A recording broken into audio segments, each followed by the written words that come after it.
استاد معزز برنامه خوش آمدید.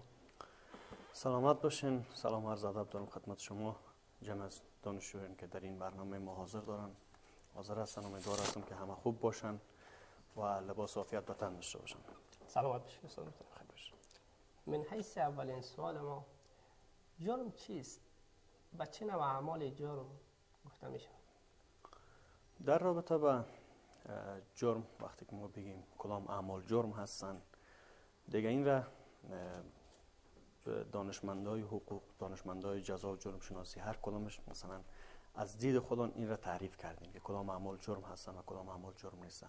اما در بحث حقوقیش تمام دانشمندان حقوق یا عقلای حقوق به این اتفاق نظر نیستن که یک عمل و یا یک تعریف مشخص از جرم داشته باشند. اما در حوزه جزا شناسی و جرم شناسی وحدت نظر بین دانشمندان وجود دارد. بحث حقوقدانان میگن که جرم وقتی صورت میگیرد که انسان در جامعه زندگی میکند و قرارداد اجتماعی با جامعه دارد. زمانی که این قرارداد نقض میکند، در این زمان این شخصی میشه مرتکب جرم میشه. که مثلا ما در قانون می تعریف جرم را میکنیم، میگیم ترک فعل و یا انجام فعل خودش چیز جرم است. این از لحاظ قانونیشه، اما یک تعریفی که کمی گسترده‌تر و بزرگتر باشه وجود ندارد. اما در حوزه مثلا جرم شناسی که میان جرم را تعریف میکنن، میگن عبارت از رفتار یک انسان نامتعارف. وقتی که یک انسان نامتعارف مرتکب یک حرکت در جامعه میشه، این شخص مرتکب جرم میشه. بله. که ما اون میتونیم مثلا بگیم این انسان چی است؟ مجرم است. بله. تاریخچه جرم به چه زمانی برمیگرده؟ ما از چه زمانی شاهد جرم بودیم؟ معمولا در رابطه با تاریخچه جرم که چه زمانی جرم به وجود آمده است، امروز یک چیز بحث استادم داخل صنف داشت، در کلاس داشت که جرم چگونه است و کی به وجود آمده است. از زمانی که انسان در دنیا می آید و در اینجا خلافت زمین را به عهده میگیرد، جرم وجود داشته. که مثلا ما تاریخچه جرم را میتونیم در زمان حضرت آدم علیه السلام که دو فرزندش حابیل و قابیل بود که روایت های گوناگونی وجود دارد که علمای دین میگن که بعضی بر مبنای زیبا بودن خواهر حابیل و قابیل، بعضی ها میگن که نخیر در بحث پذیرش قربانی اینها نزد خدا بوده است. این مباحث باعث شده است که جرم به وجود بیاد و بنیانگذاران امی مثلا جرم قتلی که صورت گرفته است امین ها بودین، امین قابیل بودن. و اینکه قتل با چی گناه بوده است و مثلا دانشمندا هر کدومش نظر میدن که قابیل حضرت حابیل برد دستش در وسط دو سنگ گذاشت و با سنگ را به قتل رسوند. این شیوه قتلش بوده. اما جرم از زمانی که انسان به این کره خاکی آمده است امروز بوده است. یعنی هر جایی که کتله از انسان ها بودین در اونجا جرم بوده است.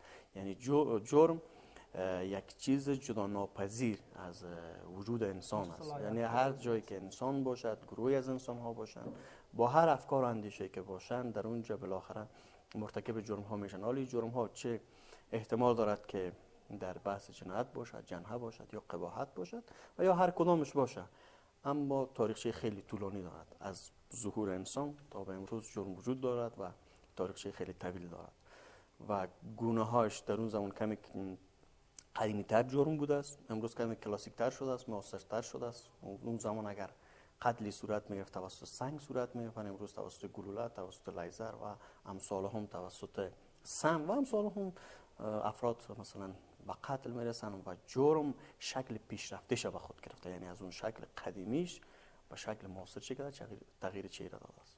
بدون شک.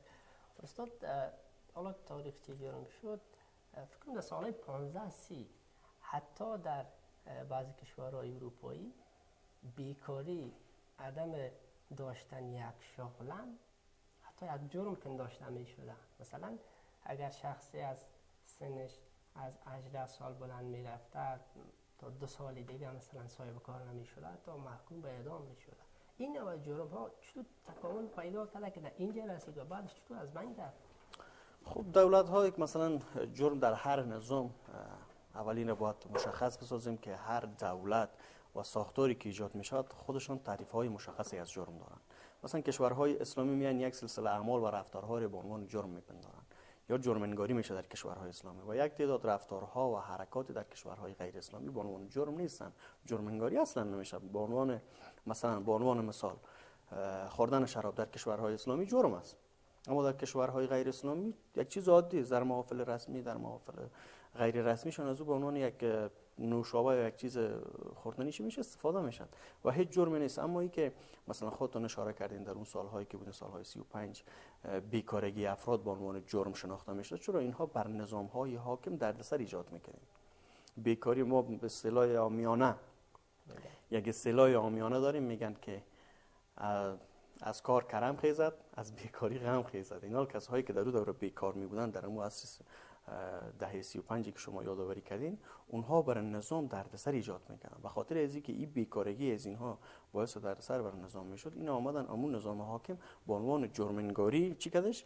به عنوان یک جرم شناخته و جرمنگاریش کرد که باعث نشه دیگران هم در این مسیر بروند. یعنی این یک مسیر بد معرفت که دیگرها از این الگو نگیرن و تقلید نکنن. حتی نظام های حاکم میگن به خاطر از اینکه ما بتونیم جلوگیری از جرم بکنیم، حتی مردم به اصطلاح مصروف کاری بکنیم که هیچ مفیدیت بر نظام ندارد در ظاهر، اما در باطن خیلی دارد. میگه باید کتله از افراد بیکار ما جمع بکنیم، براشون کارهای بدیم. مثلا بگیم شما به تعداد 2000 دانه درخت جاش بکنید و دوباره این رپور بکنید بدون از اینکه درخت بشن. چرا میگه اینها ذهنن درگیر کار میشن دیگه. اینها از لحاظ روانی در جستجوی تفکر جرمگرایانه نیستن که بخوام برن چی بکنن، عملی را به عنوان جرم انجام بدن و بخوان جرمی را انجام بدن و در جامعه به عنوان مجرم شناخته شوند.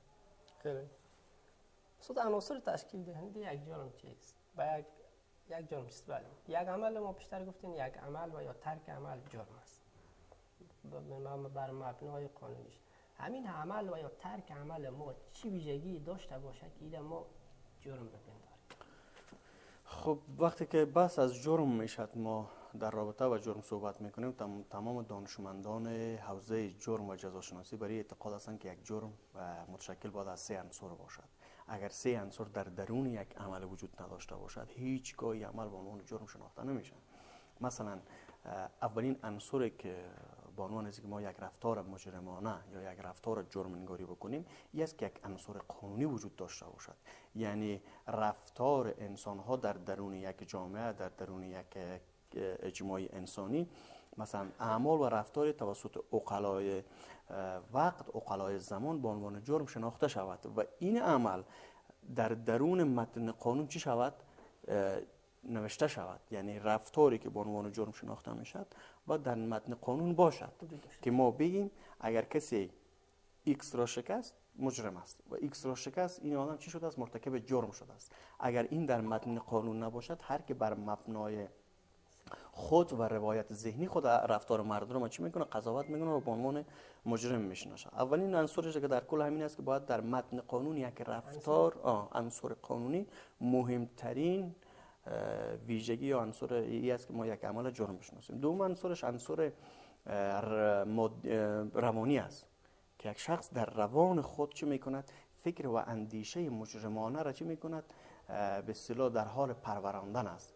هر یک شخص در ذهن خود افکار و اندیشه مجرمانه را نپرورانه، هیچگاه وارد عمل نمیشن. اول میان مقدمات، مثلا نقشه، حرکت، چه زمان حرکت بکنه، با کی برود، کی همکار جرم خود بداند. یعنی در ذهن خود میاد اول اون را چی میکند؟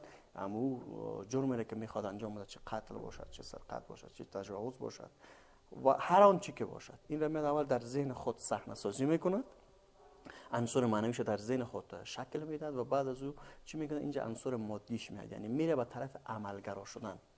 عمل در قانون تصویب شد که آقا این عمل جرم است. دوم شخص ما در ذهن خود این را به اصطلاح مجسم ساخت، منظم ساخت که من این عمل انجام میدم. سوم در عنصر مادیش میاد، عملا در جامعه دیگه عملگرایی میکنه. در این زمان میاد میفهمه که این عمل جرم است، من این مقدمات چنده چی میکنه؟ در مرحله سوم مرتکب عمل میشد. وقتی که مرتکب عمل شد، این فرد چی است؟ متهم است. تا وقتی که میره به دادگاه و ثابت میشه بازی انسان با ما چی میشه؟ مجرم. در این قسمت اگر یک شخص از عنصر قانونی خبر داره و قانون بر همون عملی که انجام میده مجازات تعیین کرده، ولی عنصر روانیش نیست شامل، روانن آماده نبوده، کدام آمادگی بر همین عمل نداشته ولی اتفاق افتیده، یعنی این عمل را انجام داده، آیا این مجرم شمرده میشه؟ سهمن خب بحث چیزی که کمی که مثلا گسترده است وقتی که یک فرد میفهمه که این عمل جرم است اما از لحاظ روانی مثلا آماده و نیت نداشته که انجام بده، یعنی حادثه شده عملا اون لحظه مرتکب این عمل شده است که در اینجا به اصطلاح دانشمندا بحث سوء نیت و سوء نیت خاصش وجود دارد که سوء نیت خاص مثلا نمیخواسته که این عمل انجام بده اما آنن مرتکب از او شده است، یعنی هیچ آمادگی نداشتند اما لحظه حادثه شده است. میفهمید که عمل جرمه، مثلا ما میفهمم وقتی که با موتر تون بروم باعث تصادف میشه، این را میفهمم ولی آنن میشه از پیش من مرتکب چی میشه؟ یک جرم میشون در حالی که مجازات دارد. اما هیچ جرم نیست که بدون عنصر روانی باشد، یعنی عنصر روانی در درون از اون نباشد که بازو عنصر روانی بحث‌های جداگانه و بحث‌های خودش داره. دوستان عزیز کسی سوال داره تا این قسمت از برنامه؟ سوال نیست. خب استاد اگر امید به خدا برای جرم یک موضوع قائل شویم، موضوعات جرم چی بوده میتونه؟ در رابطه با موضوعات جرم خب بیشتر ما گفتم که مثلا در هر نظام بحث جداگانه است که مثلا چه رفتارهایی به عنوان جرم شناخته میشد. مثلا در کشورهای اسلامی که مثلا ما شما زندگی میکنیم بحث جرم ها مثلا تقسیم میشد به جنایت، جنحق، قباحت که هر کدومش بحث‌های جداگانه دارد که مثلا بحث‌هایی هستن بحث‌های حدود که توسط شارع مقدس شده مشخص شده است اینها جرم هستند، زنا جرم است، لواط جرم است، شراب خوردن جرم است، فساد فی الارض جرم است، همه اینها جرم هستند که مثلا در بحث حدود است. جرایم تعزیری هم میاد که هر کدومش مثلا قانون‌های وقت یا عقلای قانون اینها جرم ها رو میگیرن تقسیم بندی میکنن و میگن این تو یک مشخص یک عمل نیست که ما بگیم این عمل انجام بده فرد به عنوان مجرم است، یعنی موضوعات گوناگون و خیلی زیاد داره. دوستان یک سوال خیلی مهم است که همیشه از اینه همه ما خطور میکنه، یعنی یک نفری که زمانی یک جرم انجام میده بدون دلیل نیست، دلیل گرایش به عمل مجرمانه چیست؟ دلیل یا پایه‌ای از دلایل؟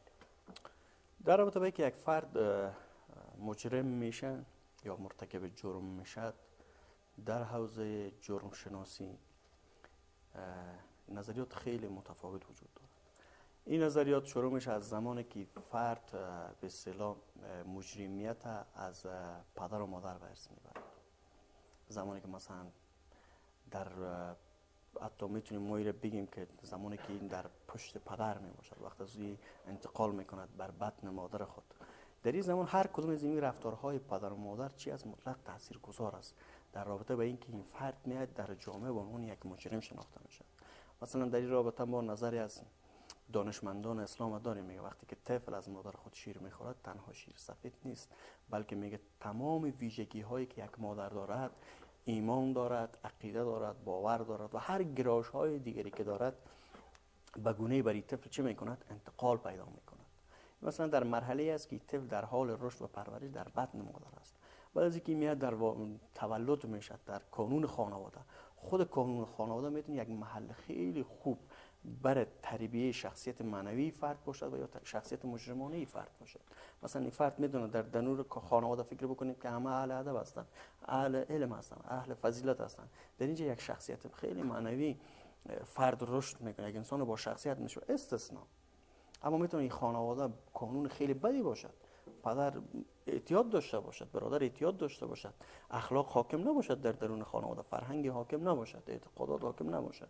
در این جای دوباره مثلا میشه که به عنوان یک فردی که گرایش به جرم پیدا بکند همینجا اندیشه های مجرمانه در تفکر از ظهور بکند و همچنان اگر از این مرحله جانب سالم بود به اصطلاح در کانون خانواده همه چیزهای خوب بود و بالای شخصیت فرد تاثیرگذار بود، در این مرحله بعدی وارد جامعه میشد. این جامعه خودش تاثیرگذار بالای شخصیت فرد. اگر این در مرحله پیش از تولد و مرحله تولد که در کانون خانواده تربیت میشد، در مدارس و دانشگاه تربیت میشد، بعد از اینکه خوب تربیت شد در جامعه بیاد، این گرویده تفکرات مجرمانه نمیشد. اما اگر در جامعه آمد ولی اون طرف به اصطلاح بک‌گراندش خوب نبود، مثلا عقاید دینیش خوب نبود، از مطالعات چیزی برداشت نداشت، دوستا و همنشیناش خوب نبود، در جامعه وقتی وارد میشود بر آرزوهای خود نمیرسد. مثلا یکی از گرایش جرم فرد برای جرم این خود نرسیدن به آرزوهاست که در اینجا نظریه های جرم شناسی خیلی زیاد است که زیر نظریه فشار مایع را خواندیم. فرد بر آرزوهای خود نمیرسه، مجبور است به خاطر رسیدن به آرزوهای خود چی کند؟ مرتکب جرم شود، برای سرقت بکند، برای قتل بکند، برای رهزنی بکند و امثال هم کارها را بکند. یعنی در رابطه با اینکه یک فرد مجرم میشد خیلی عوامل است، چه از عوامل ژنتیکی، اجتماعی، فردی و امثال هم باعث میشه که یک فرد چی شود؟ مجرم شود. حتی محله‌ای که فرد زندگی میکند، محله‌ای که درس میخواند، دانشگاهی که درس میخواند، مکتبی که درس میخواند، در جایی که زندگی میکنه، همه اینها چی از در رابطه با شخصیت فرد خیلی تاثیرگذار است و تاثیر میکنه که این شخص خوب باشه یا بد باشه. سلامت باشین استاد معزز.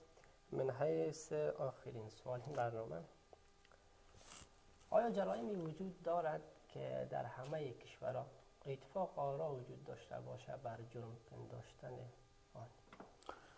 در رابطه با اینکه مثلا دید کلی نظام ها بر این باشد که یک جرم مثلا دید کلی داشته باشند در رابطه با جرم، این گونه دید وجود دارد، اما در بحث مجازات هاش تفاوت دارد. مثلا سرقت در تمام کشورها به عنوان یک جرم نوشته شده است، یعنی سرقت جرم انگاری شده است که ما در نظام های اسلامی و غیر اسلامی به عنوان چی؟ به عنوان یک عمل مجرمانه میشناسیمش.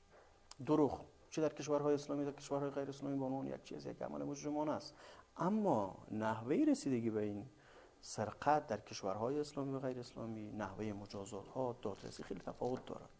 اما در کل در بعضی از جرایم دیدگاه بین کشورهای اسلامی و غیر اسلامی وجود دارد که باید جرم های مشترک بوده و هست. مثلا همین بحث نسل کشی، جنایت بشری، اینها مثلا به عنوان جرم هایی هستند که دید هر دو کشور بالای از اینها یکی است که نباید این گونه اعمال صورت بگیرد و که باعث منقرض شدن نسل بشر شود و در جنگ طفلا، زنها، به اصطلاح مردم کهنسال چه از طبقه مردها و زنها هستند آسیب پذیر نباید باشند.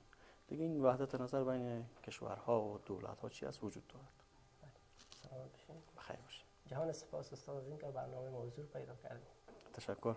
سلامت باشین، بخیر باشین. تشکر میکنم از دوستا و عزیزایی که با تمام خستگی بعد از اتمام درس لطف کردن و زحمت کشیدن و بر صحبت‌های ما رو شنیدن. سلامت باشین. کسی سوال داشته باشه بفرمایید.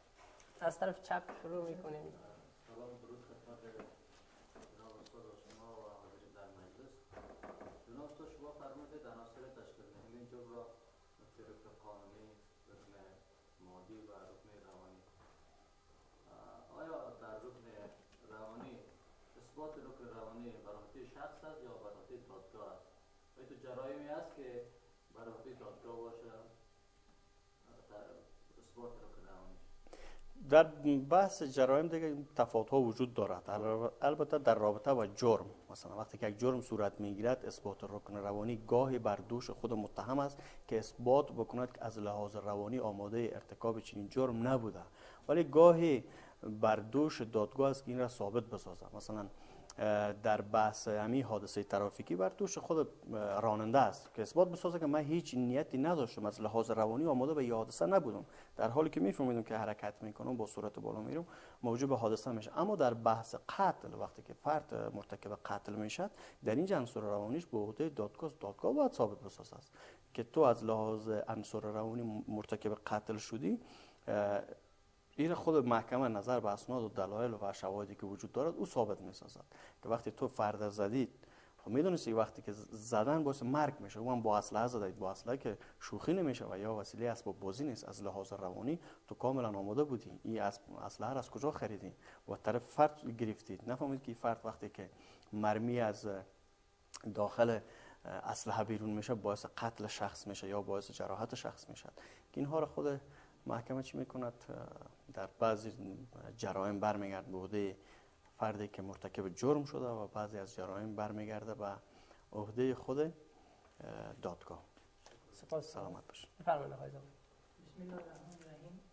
استاد نکات خوبی را مطرح کردیم و از تاریخچه جرم که از کجا شروع شده همونجوری آمدیم تا اینکه مشخص کردیم جرم و دلایل و دیگر بحث‌های خوبی که مطرح کردیم. ولی یک نکته دیگه که بمانده راه حل این که ما چطور یک جامعه را این مطلب کاهش بدیم چی است؟ میشه کوتاه یک چند جمله براش بگید راه حل هایی که مثلا ما نریم به سمتی که جرم در یک جامعه افزایش بده، یعنی باید ما کاهش بدیم، چطور راه حل؟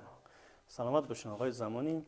در رابطه با اینکه ما بخوایم جرم کاهش بدیم نظریات گوناگون وجود دارد. مثلا در هر حوزه نظریات خود را دارند. مثلا دانشمندانی که در حوزه فرهنگ هستند، ما میگیم باید از لحاظ فرهنگی مردم را غنی بسازیم، یعنی غنای فرهنگی در جامعه شکل بگیرد که افراد به طرف جرم نرن. این البته نظریه دانشمندان حوزه فرهنگ است، اما نظریات دانشمندان حوزه اقتصاد بحث دیگری دارد. جرم شناسان وقتی که میرن دلایل ارتکاب جرم را ارزیابی میکنن، پیدا میکنن که اکثریت دلایل گرایش به جرم فقر و بیکاری و نبود اقتصاد و ایجاد جامعه طبقاتی. اینها میگن باید ثروت در جامعه به گونه عادلانه توزیع شود، ثروت توزیع شود، جامعه طبقاتی از بین برود که همه تقریبا، یعنی مطلق همین تقریبا در سطح همدیگر قرار بگیرن که مرتکب جرم نشن. و همچنین دانشمندانی که مثلا در حوزه روحانیت هستن، اینها میگن باید ما بیشتر سر گرایش و اعتقادات دینی مردم کار بکنیم. هرچی که بهتر میگم ما بالای عقیده و باورمندی و گرایش های دینی اینها کار بکنیم، به مو اندازه فرد یک انسان مرتبط با خدا می باشد و در جامعه مرتکب جرم نمیشه. و ما میتونیم که مثلا این را چه بکنیم؟ باعث کاهش جرم شود. اما دانشمندا و علمای تکنولوژی بحث دیگری دارن. ما میگیم با نصب و استفاده از تکنولوژی میتونیم که جرم کاهش بدیم. مثلا نصب کامراهای امنیتی در اماکن عمومی خودش باعث میشه که ما جرم کاهش بدیم. اما اگر لحظه برق بنابر هر دلایلی است که قطع شود، در صدم ثانیه بالاتر از 1000 جرم اتفاق میفته. همین گونه هر دانشمند در حوزه خودش چی میکند؟ نظریات مختلفی در رابطه داره. سلامت باشید، خیر باشید. دوستان عزیز که سوال نداره، سپاسگزارم از حضورتان در این برنامه. شما را تا برنامه بعد به خداوند دل و سال. تشکر از شما.